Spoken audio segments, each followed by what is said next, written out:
오늘 우리에게 주신 하나님의 말씀은 고린도전서 1장 18절에서 25절까지의 말씀입니다. 다 함께 화면을 보시면서 함께 읽겠습니다. 십자가의 도가 멸망하는 자들에게는 미련한 것이요 구원을 받는 우리에게는 하나님의 능력이라. 기록된 바 내가 지혜 있는 자들의 지혜를 멸하고 총명한 자들의 총명을 패하리라 하였으니 지혜 있는 자가 어디 있느냐? 선비가 어디 있느냐? 이 세대의 변론가가 어디 있느냐? 하나님께서 이 세상의 지혜를 미련하게 하신 것이 아니냐? 하나님의 지혜에 있어서는 이 세상이 자기 지혜로 하나님을 알지 못하므로 하나님께서 전도에 미련한 것으로 믿는 자들을 구원하시기를 기뻐하셨도다. 유대인은 표적을 구하고 헬라인은 지혜를 찾으나 우리는 십자가에 못 박힌 그리스도를 전하니 유대인에게는 거리끼는 것이요 이방인에게는 미련한 것이로되 오직 부르심을 받은 자들에게는 유대인이나 헬라인이나 그리스도는 하나님의 능력이요 하나님의 지혜니라. 하나님의 어리석음이 사람보다 지혜롭고 하나님의 약하심이 사람보다 강하니라. 아멘. 하나님께서 이 말씀을 통하여 우리에게 은혜 주시기를 원합니다. 하나님의 크신 사랑과 은총이 여러분의 삶에 함께 하시기를 빕니다. 오늘은 십자가에 못 박힌 그리스도라는 제목으로 함께 하나님의 말씀을 나누겠습니다. 고린도는 그리스 남쪽에 위치한 유명한 항구 도시입니다. 도자기와 청동으로 만든 제품들이 유명했고 상업과 무역이 매우 발달한 부유했던 도시였습니다. 경제적으로 부유했고 문화적 수준도 높았던 도시 고린도에는 당시 유명한 그리스 철학자들이 많이 살고 있었습니다. 그리고 지적 수준이 높았던 그리스 철학자들은 고린도 교회 교인들을 미련한 사람이라고 조롱했고 유대인들은 십자가에 달려 죽은 예수를 불편하고 수치스러운 존재로 생각했습니다. 이런 상황에서 고린도 교회 성도들은 분열하게 되었고 점차 믿음이 약해지게 되었습니다. 바울은 이 문제를 해결하고 성도들의 신앙을 격려하기를 원했습니다. 그래서 십자가에 못 박혀 죽은 그리스도는 하나님의 아들이시며 십자가에는 하나님의 구원의 능력이 있다는 사실을 강조했습니다. 먼저 십자가가 어떤 것인지 간단히 살펴보겠습니다. 그리스 역사가 헤로도토스에 의하면 십자가 처형법은 페르시아 제국에서 처음으로 시작되었다고 합니다. 그리고 그리스의 알렉산더 대왕이 사용했고 로마 제국에까지 전해지게 되었습니다. 십자가 처형법은 고대 사회에서 가장 잔인하고 고통스러운 사형 방법이었습니다. 죄인은 십자가에 매달리기 전에 가죽 채찍으로 고문을 당했고 채찍 끝에 보통 쇳덩어리나 뼈조각이 달려 있어서 채찍에 맞는 순간 살점이 떨어져 나갔습니다. 십자가에 매달리기 전에 채찍에 맞아 죽는 사람도 많았다고 합니다. 십자가에 매달린 이후에는 보통 하루에서 일주일 사이에 죽게 되는데 예수님은 약 6시간 후에 운명하셨습니다. 이처럼 십자가는 천천히 고통을 받으면서 죽어가는 잔인한 사형 방법이었습니다. 그래서 로마 제국에서는 반역자나 노예들을 사형에 처할 때 이 십자가를 사용했습니다. 실제 역사 속에서 십자가는 이처럼 잔혹한 사형의 방법이었고 예수님은 로마 제국과 이스라엘 지도자들에 의해서 십자가에 못 박혀 죽임을 당하고 말았습니다. 그런데 바울은 오늘 본문 말씀을 통해서 십자가는 하나님의 지혜와 능력이라고 말하고 있습니다. 십자가에 못 박혀 죽은 예수는 하나님의 아들이고 구원자라고 말하고 있는 것입니다. 18절입니다. 십자가의 도가 멸망하는 자들에게는 미련한 것이요 구원을 받는 우리에게는 하나님의 능력이라. 십자가의 도가 멸망하는 자들에게는 미련한 것이고 십자가의 도는 십자가의 영성이라고 말할 수 있습니다. 십자가의 영성이 멸망하는 사람들, 하나님을 알지 못한 채 우상 숭배에 빠져 욕망과 욕심에 치우쳐 살아가는 사람들에게는 미련한 것으로 보입니다. 십자가의 영성을 실천하며 살아가는 것이 세상 사람들의 눈에 왜 미련한 것으로 보였을까요? 십자가의 영성은 예수님을 따라 좁은 길, 십자가의 길을 걸어가는 것이기 때문입니다. 하나님의 말씀에 순종해야 하고 양보해야 하고 희생하고 헌신해야 합니다. 그리고 이 세상에서 보상이 없을지라도 천국의 약속을 믿고 참고 견뎌야 합니다. 십자가의 길 끝에는 부활의 영광이 있기 때문입니다. 사랑하는 성도 여러분, 십자가의 능력을 믿으시고 미련한 사람이 되시기 바랍니다. 십자가의 길에는 하나님의 능력이 숨겨져 있고 십자가의 길 끝에는 부활의 영광이 우리를 기다리고 있다는 사실을 믿고 세상 사람들이 보기에 미련할 정도로 순종하며 사랑을 실천하는 믿음의 사람이 되시기를 바랍니다. 22절입니다. 유대인은 표적을 구하고 헬라인은 지혜를 찾으나 많은 사람들이 십자가에 숨겨져 있는 하나님의 능력을 믿지 못했습니다. 그들은 기적을 추구하는 유대인들과 지혜를 추구하는 그리스 사람들이었습니다. 유대인들은 하나님의 능력을 떠올리면 이집트를 탈출할 때 홍해 바다가 갈라졌던 것과 같은 기적을 생각합니다. 하나님의 능력이라면 홍해 바다 정도는 갈라지는 기적을 보여주어야 한다고 생각합니다. 정말로 하나님의 아들이고 그리스도이며 우리의 구원자라면 로마 제국 정도는 간단히 무너뜨려야 한다고 생각했습니다.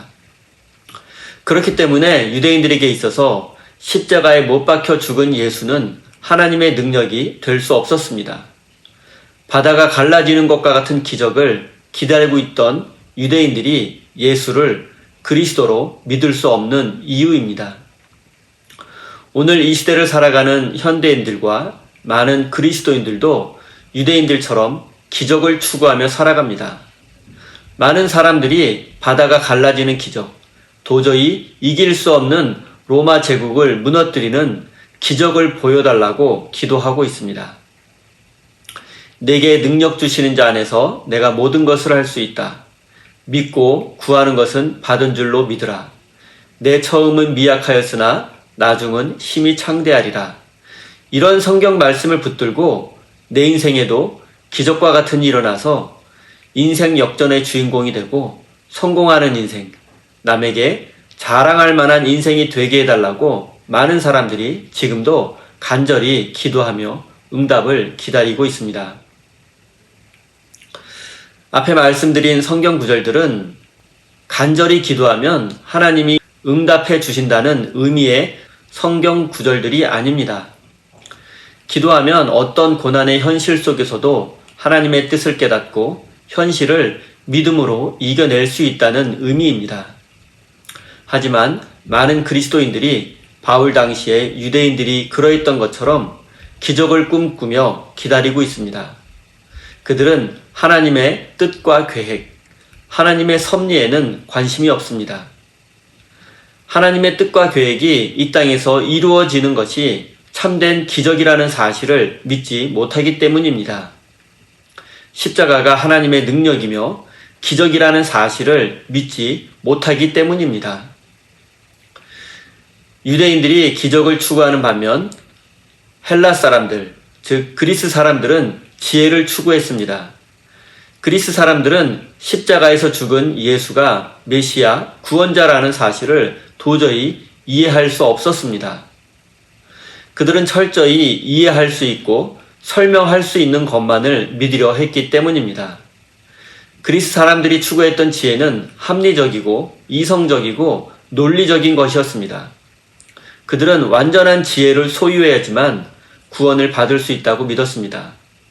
하지만 예수의 십자가 사건은 비합리적이고 비이성적이고 비논리적인 사건이었습니다. 한마디로 미련하고 바보 같은 짓이었습니다. 이 미련하고 바보 같은 사건의 주인공이 하나님의 아들이라는 사실을 도저히 받아들일 수 없었던 것입니다. 현대인들의 삶의 태도도 이와 같습니다. 합리적이고 논리적이고 과학적 사고를 추구합니다. 그리스 철학자들이 추구했던 완전한 지혜는 현대인들에게는 과학입니다. 인공지능과 빅데이터, 줄기세포 등과 같은 과학기술의 발전이 더 나은 세상을 만들 것이라고 확신하고 있습니다. 현대인들은 이처럼 과학이 밝혀낸 진실을 믿으며 과학적 지식을 추구하며 그것을 최고의 가치로 여기고 있습니다. 이런 삶의 태도는 지혜를 최고의 가치로 여겼던 그리스 사람들과 같은 것입니다. 과학적 사고, 과학적 지식은 모두 중요하고 가치가 있습니다. 이것들은 분명히 우리 인류의 삶을 더 풍요롭게 하는데 도움이 됩니다. 하지만 문제는 과학적 사실 너머에 분명히 존재하는 신앙의 세계입니다. 인간의 지혜를 초월해서 계시는 하나님, 과학적 사고로는 도저히 이해할 수 없고 증명할 수 없는 하나님의 신비의 세계가 있습니다. 십자가에 못 박힌 그리스도 사건을 미련한 것으로 취급해서는 안 됩니다. 합리적 사고와 과학적 사고가 중요하고 필요하지만 그것을 초월해서 일하시는 하나님의 방법, 십자가의 사건을 부정해서는 안 된다는 것입니다. 바울은 힘차게 십자가의 섭리에 하나님의 능력과 지혜가 담겨 있다고 선포합니다. 십자가의 섭리를 믿어야지만 하나님의 구원을 믿을 수 있다고 힘주어 이야기하고 있습니다. 하나님은 언제든지 유대인들에게 홍해가 갈라지는 것보다 더 큰 기적을 보여주실 수 있는 능력이 있습니다.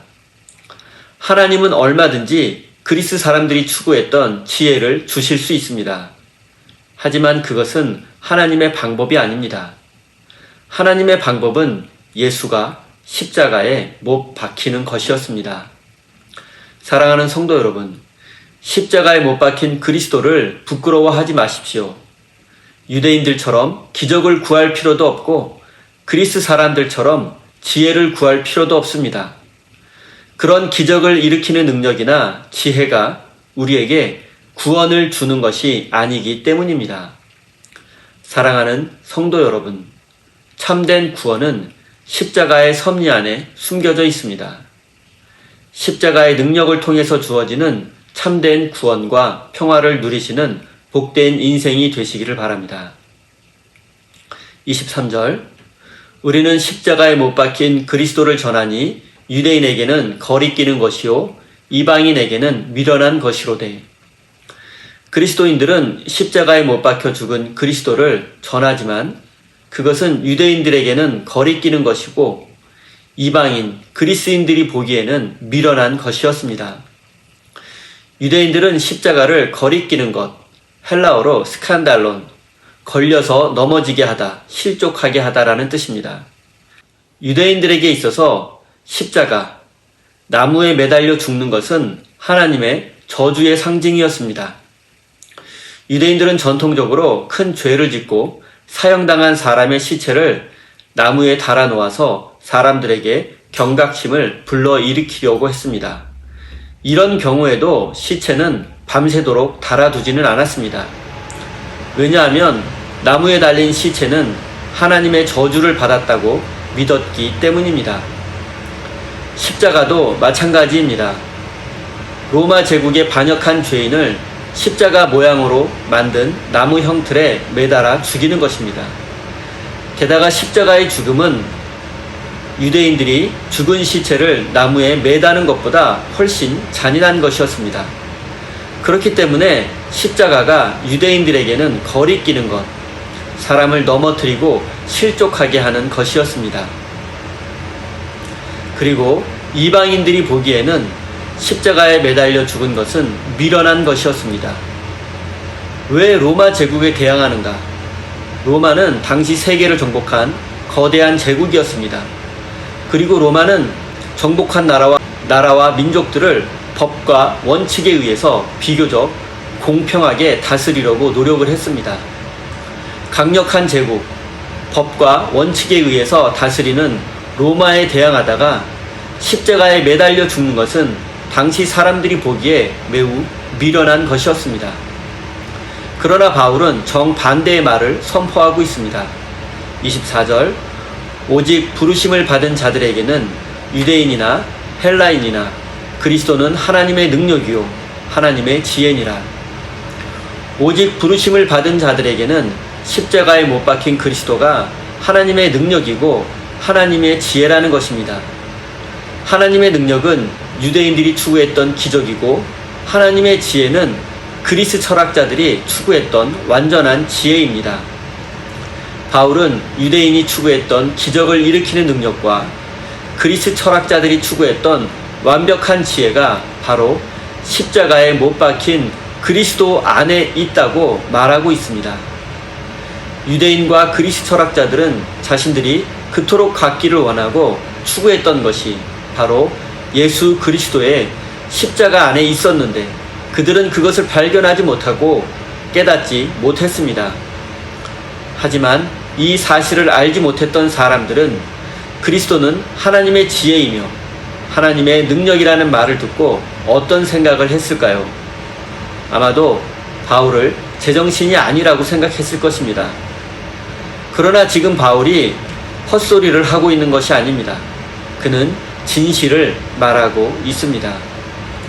세상 사람들은 십자가 속에 숨겨져 있는 하나님의 진리를 알지 못합니다. 하나님의 지혜와 능력을 알지 못합니다.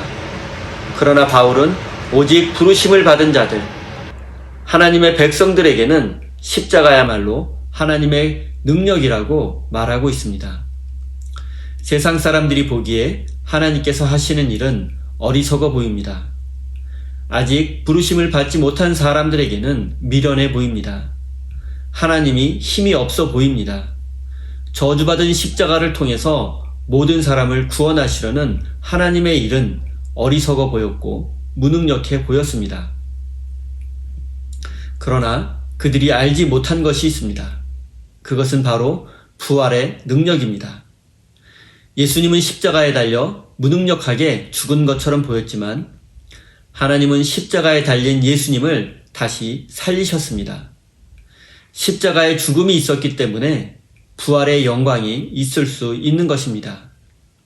사랑하는 성도 여러분, 십자가는 부활의 길이고 영원한 생명으로 나아가는 길입니다. 부활의 영광 앞에서 십자가는 더 이상 거리끼는 것이 아닙니다. 미련한 것도 아닙니다. 십자가를 통해서 하나님의 능력인 부활을 경험하게 되는 것입니다.